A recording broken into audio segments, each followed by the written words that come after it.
This week, it's time to party.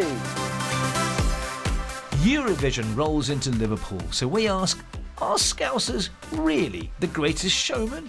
I'm proud to be a Scouser. I'm proud to come from Liverpool. A little taste of Ukraine in the heart of Merseyside. Very nice indeed. And the midlife handbrake turn that saw one woman choose life on the road. I wanted to go and explore life and see if there was another way of living.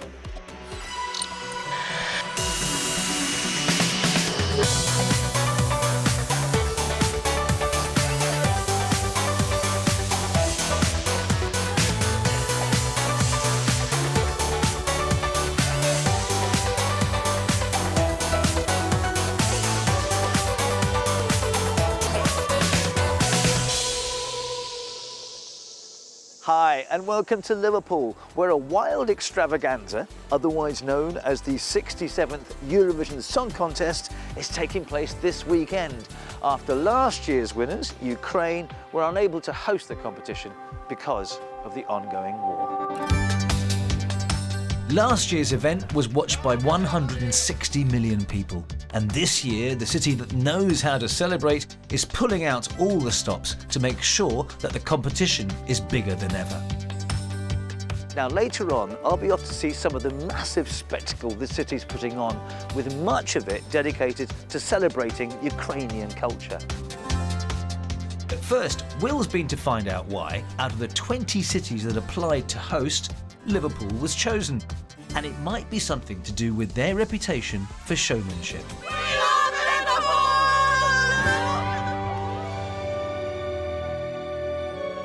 In the 19th century, the port of Liverpool was considered the busiest on the planet. At one time, an estimated 40% of global trade passed through these waters, exporting the fruits of the Industrial Revolution and importing commerce, culture, and people from everywhere to England's northwest coast. These days, Liverpool is known for a lot more than that. Music, entertainment, and this year, the Eurovision Song Contest. It's thought the event could end up attracting an extra 100,000 people to come and see England's only UNESCO City of Music. So I've got one question. Why are Scousers such good entertainers? There's a long line of musicians, actors, and comedians with deep connections to the city. I'm back from London. But new times mean new opportunities to entertain. I'm only at Eurovision, aren't I? Like this one-man viral sensation. Scotland, Ireland, and here. He calls himself the Queen of Scotty Road, and he's as close to a professional Scouser as you can get.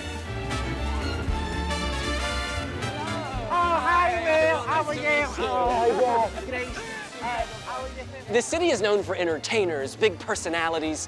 Where does that come from? It's just the capital of entertainment. The Beatles, Cilla Black, Jerry and the Pacemakers. You can go on and on and on. I'm proud to be a Scouser. I'm proud to come from Liverpool. I'm just so proud.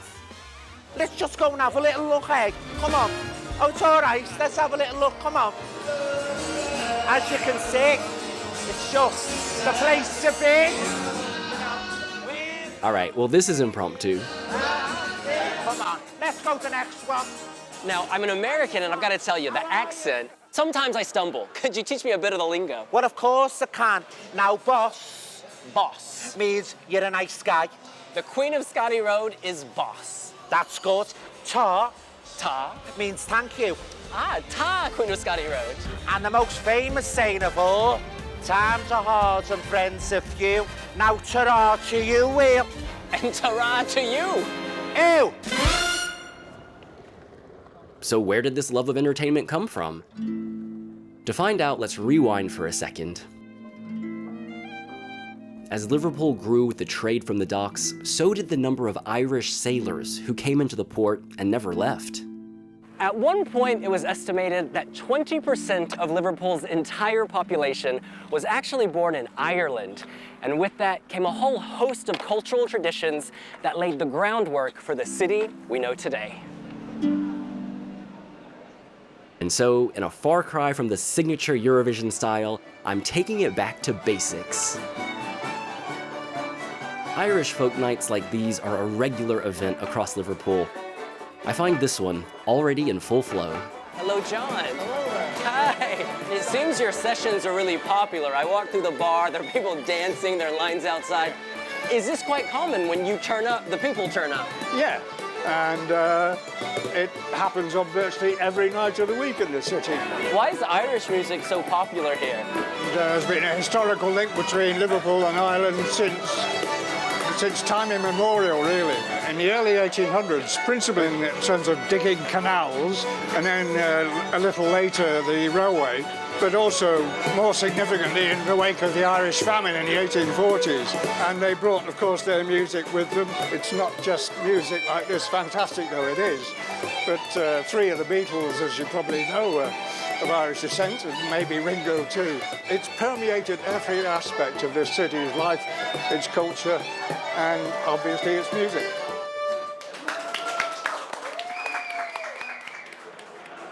Many of the descendants of those early migrants still find reason to come together every week to express themselves through communal singing. With 2 teams currently in the Premier League, this city is a footballing powerhouse. Oh! Oh, I'm supposed to kick it? All right, I'm not from this country. Oh! Most weekends during the season, these streets come alive with tens of thousands of fans on their way to the match. And as it heats up outside, I've quietly snuck inside to meet someone who lives and breathes this club. You're sort of the hype man. You're here to rev everyone up. What's your secret? I don't have a secret. I think this place is the secret, and we love an underdog in Liverpool. It's almost that Liverpool people become the loudest voice in the room for the quietest person. And I think Eurovision's all about that, isn't it? It's all about the underdog. It's all about celebrating success and celebrating diversity as well. I think there'll be people that have never been to Liverpool before that are coming strictly for the Eurovision, that will, after that experience, talk about it forever and just be desperate to come back a second time. And as Anfield starts to fill up, I finally get to see it for myself. This is incredible. The energy down here is unreal. Number 1 in goal, Alisson Becker. Number 66, Trent Alexander-Arnold. And number 11 is Mo Salah. Yeah! What's the feeling like when you're reading those numbers and names out? I suppose it's a bit like a singer performing, isn't it? When a song goes down really well and you can hear certain names go down really well at the end, it still feels like an injection of adrenaline into your veins each time. If there's one thing I'm learning, it's that people here like being together, enjoying their thrills in a crowd. And my final stop is proof of that, in spades. Ah, Johnny. You gotta get in here. Okay. And then have we got any Irish in the house tonight? Let's play bingo. 2 little ducks. Whack whack.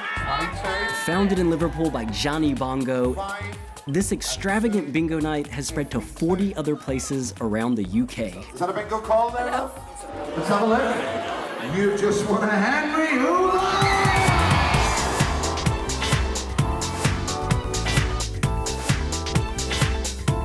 Of course, this isn't just a bingo night.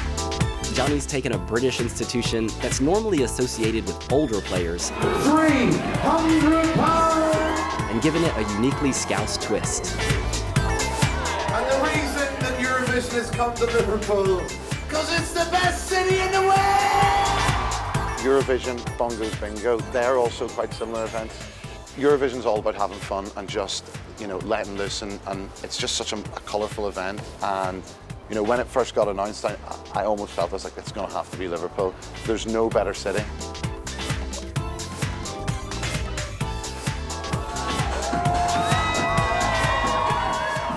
Johnny, thank you for tonight. That was incredible. You feel it? Oh, I feel it all over. The energy? Headache, leg ache, but the passion. I told you, strap yourself in, it was going to be a wild night, but you did it. Oh, absolutely. You're killing it up there. You're going to come back? Oh, yeah. I've not been in Liverpool long, but I think I know why Scousers are such great showmen. The musical heritage, the love of being among a crowd, and the shared history have given this city a distinctive personality, and it's one that provides a perfect backdrop to the Eurovision Song Contest.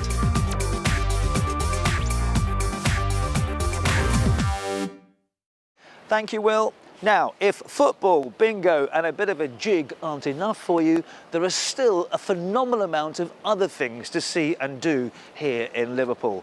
And here is our travel show guide to just some of them.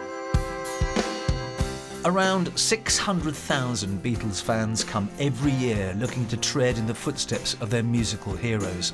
The Beatles' story on the Royal Albert Dock is a good place to start. It claims to be the world's largest collection of its kind. There's also the 2-hour magical mystery tour, which will whisk you past their childhood homes, along with some of the other places mentioned in their songs, like Penny Lane and Strawberry Fields. Liverpool Biennial Festival returns this June for its 12th year. This time, the contemporary artists involved have been asked to explore the city's role in colonialism, slavery and the British Empire. It's on for 14 weeks, and alongside the usual galleries there'll be exhibitions in historic buildings like the Tobacco Warehouse and Cotton Exchange. Finally, because it's celebrating a 30th birthday, a mention for the Liverpool-Chester-Liverpool bike ride. It's a non-competitive family cycle with routes from 5 to 100 miles, depending on your ability and ambition. One of the highlights is the chance to cross the River Mersey through the normally busy Birkenhead Tunnel, which will be closed to traffic on the day. Still to come on the Travel Show. Why this woman gave it all up for a life on 4 wheels. I wanted to go and explore life and see if there was another way of living where I could be truly authentic and happy.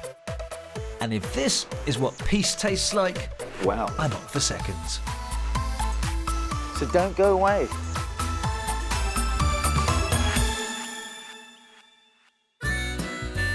This week, we're exploring Liverpool, and while we're here, I just wanted to show you a proper monument to pop history. Now, over the last 50 years, many a tourist has frequented these streets in search of a shrine to pop music, because this is where the Beatles first played their early gigs in their hometown. Ladies and gentlemen, welcome to the Cavern Club. Hello! They started playing here at the Cavern Club in 1961, and since that time, the venue's been called a national jewel, and even the most famous club in the world.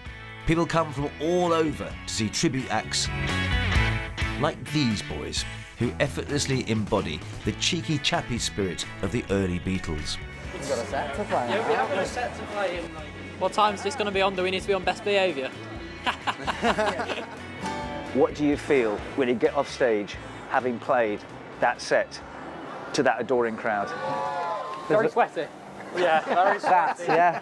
There's a real buzz about it, though, you know, that people have come far and wide. You get lots of locals down there as well, but every single time you're talking to someone from Brazil or from Australia, all over the world. So the fact that they've all come down and watched the set in the place where it originally happened. And also, they want to believe it's you, right? They do. Want to believe that we you have are some the Beatles. people who do treat it like we are the, you know, photos and everything after the gig, but you take a certain element of that. I have heard before the line, you do realise he's not the real Ringo, don't you? I'll take it as a compliment, I'll guess. The Cavern's had some ups and downs in its time, shut down, demolished, rebuilt, and purists will say it's not the original. But hey, it's not about the bricks, is it? It's all about the connection to these 4 boys many people still genuinely feel in this little corner of Liverpool. Now, you may be aware of the song When I'm 64, which was a big hit back in the day for these local guys, the Beatles. But that was a time when most 64-year-olds were looking forward to retirement and putting their feet up. Fast forward to 2023, and there's a growing number of people in their 60s who say maybe this is not a time to slow down, but change direction and maybe face some new challenges. Well, we've met somebody who's doing just that, who's hit the road and isn't looking back.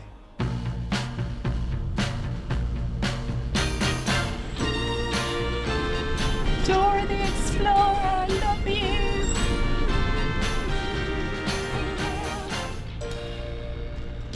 So this is my home on wheels, Dora the Explorer. I've lived in it now for nearly 4 years. People think you need to have fixed beds. I didn't want a fixed bed because I wanted the sitting room. And I decided I didn't mind taking the time to make my bed up. When I was in my mid-50s, I was totally overwhelmed with life. I'd had a brother and sister who died of lung cancer. I'd had to have a hysterectomy because of precancerous cells. I was feeling lost in my workplace. I felt marginalised and voiceless. And I was also struggling with the menopause. So all those things combined, I was overwhelmed with life. Siobhan Daniels quit her job, sold her house, bought a motorhome and began documenting her life on the road.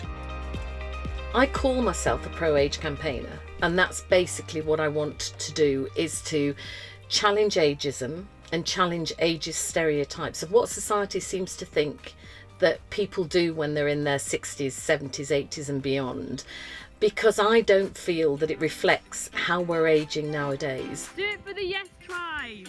Yes! Isn't it a beautiful day? My motorhome, I don't know if you can see it, it's there in the distance. I think we've got standoff and who's winning. I'm a bit scared. Please move. It was very scary getting rid of my home. So it was me getting rid of my security blanket. It was an emotional roller coaster. Okay, so I jumped in, but it's not that easy to get out. It's just mud.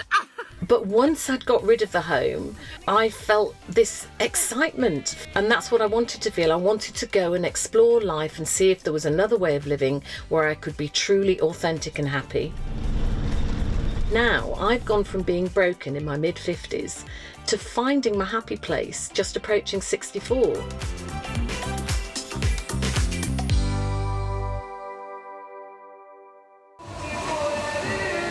It was an emotional triumph for more than just musical reasons. Last year, Ukraine won the Eurovision Song Contest and Liverpool was selected to hold this year's jamboree on their behalf.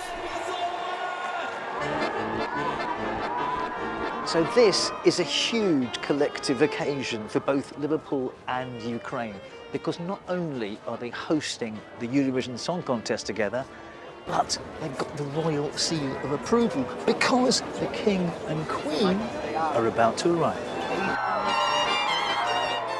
And they're here for the same reason as I am, to find out how Liverpool and Ukraine are working together to celebrate music and culture in the face of adversity. Claire McColgan was instrumental in securing Liverpool's winning bid.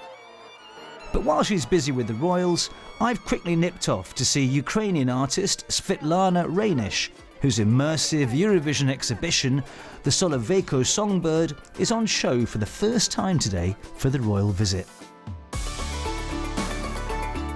Soloveyko, nightingale in English, is a national bird of Ukraine.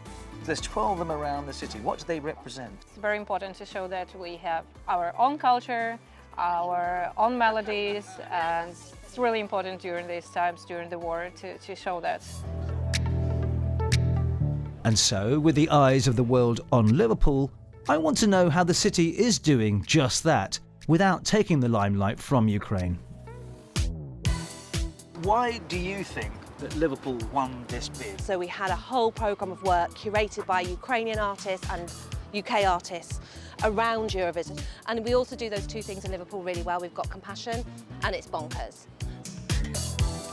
Was there ever a danger that Liverpool would hog the limelight? So we're very clear that this is their party. We're just, we just hosted it in our house. Everywhere you go, you'll see Ukraine. This will feel like a real Ukrainian Scouse mashup. The nation of Ukraine and the city of Liverpool kind of all combined into one. Talking of a Ukrainian Scouse mashup, this bakery has been a bedrock of the local community for more than a century now, and during times of poverty and crisis, they've always lent a helping hand. And this year, because of Eurovision, they're going one stage further in helping others in crisis. because they've created what they're calling a peace pie, combining a classic Scouse stew with Ukrainian ingredients. Proceeds from the sale of each pie will be split between Liverpool's food banks and Ukraine's humanitarian charities. Tell me, what are the ingredients? So scouse is like a local stew recipe to Liverpool. So really all this is a version of the scouse, but with the addition of what is a kind of classic Ukrainian beef borscht soup. And then each bun will go in your fryer. See? Yep. Good luck. My teacher has run away, probably because he's too embarrassed. I feel as though I gave you the instructions. But yeah, I could possibly eat that. I'll leave it to the professionals. Very nice indeed. Okay. Thank you. Congratulations. Wow. Showcasing and sharing the art, food and culture of Ukraine is one way of expressing solidarity here in Liverpool. But to really appreciate the disruption and devastation of war, you've got to get how it affects everyday life. Like having to have sandbags to protect statues from being destroyed. Artwork reflecting the war in Ukraine could be seen throughout Liverpool. And one particularly poignant reminder of why Eurovision is being held in Liverpool can be seen in the city's iconic cathedral, where the public is invited to share the horrors of escaping war through an immersive video experience. Is there one particular bit of the journey that has a really strong emotion for you? Yeah, it's the very beginning, so it's the most painful part. Yeah. We can see the trip from the east part of Ukraine to the west part for escaping the war and find a safe place. It must be kind of strange. So people are saying, wow, this is an amazing piece of work. And you're thinking, hang on a minute. Yeah, the truth is that I wish I never do this installation. Wish you never had to do this. Yeah.